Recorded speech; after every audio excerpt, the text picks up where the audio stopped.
Hello Pisces, Sun, Moon, Rising and Venus Signs. Kamusta kayo? Sana po ay nasa mabuti kayong kalagayan. Welcome back po sa Star Tarot. Kung bago kayo rito, welcome din kayo. Thank you for your support. I truly appreciate it. God bless you all. We have Empress. Ayan. So, napakaganda nito when in terms of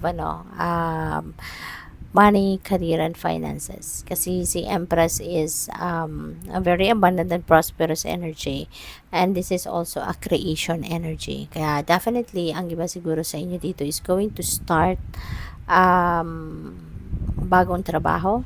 Pwedeng mag-start kayo ng panibagong trabaho, panibagong career.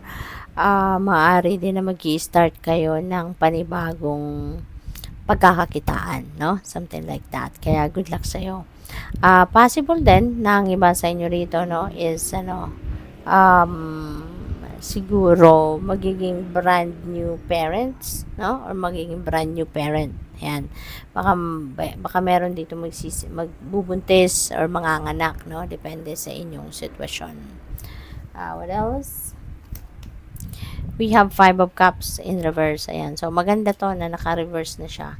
Kasi, ibig sabihin nito na mapapawi na yung lungkot na nararamdaman ng iba sa inyo. Mapapawi na yung pagkadismaya, mapapawi na yung kaguluhan, no, sa inyong nararamdaman, kaisipan, yung ganon. At magiging masaya na, no? Magiging masaya na, maibabalik mo na yung saya sa buhay mo, maibabalik mo na yung ngiti. So, dito magkakaroon na kayo ng peace of mind, matututo na kayong magpatawad sa ngayon para makapag-move on na kayo sa buhay. Yung ganun ba? No? Kaya, this is good. No? This is good development. We have 4 of Cups. Ayan. So, walang gana. No? Ang iba sa inyo rito, nawawala ng gana. Maaaring nalulungkot, nalidepress. Pwedeng ganon. Depende sa inyong sitwasyon. Baka kasi nagkaroon kayo ng dissatisfaction in life, frustration over something or someone. At parang walang gana no? Parang wala kayong kaamor-amor sa buhay sa ngayon. Pero, pinapakita ito sa iyo, no, to give you a heads up na merong opportunity na i-offer sa iyo or merong opportunity na dadating sa buhay ninyo around this time. Okay? Kaya parang panggising ito sa iyo. Binibigyan kayo ngayon ng opportunity na matignan ninyo kung ano man ang opportunity na ito.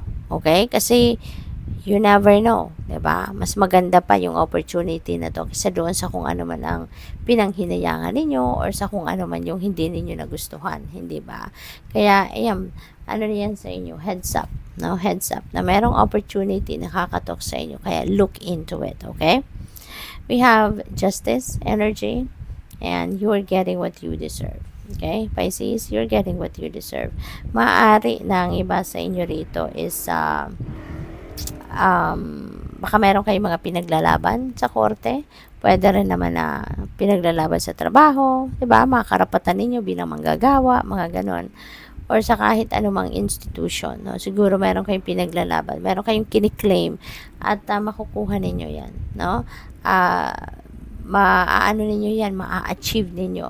No? With all the effort that you're going to do, you are going to get whatever it is, no, na deserve ninyo. Kaya magiging siguro ito na yung pagmumula ng balanse, no, sa buhay ninyo.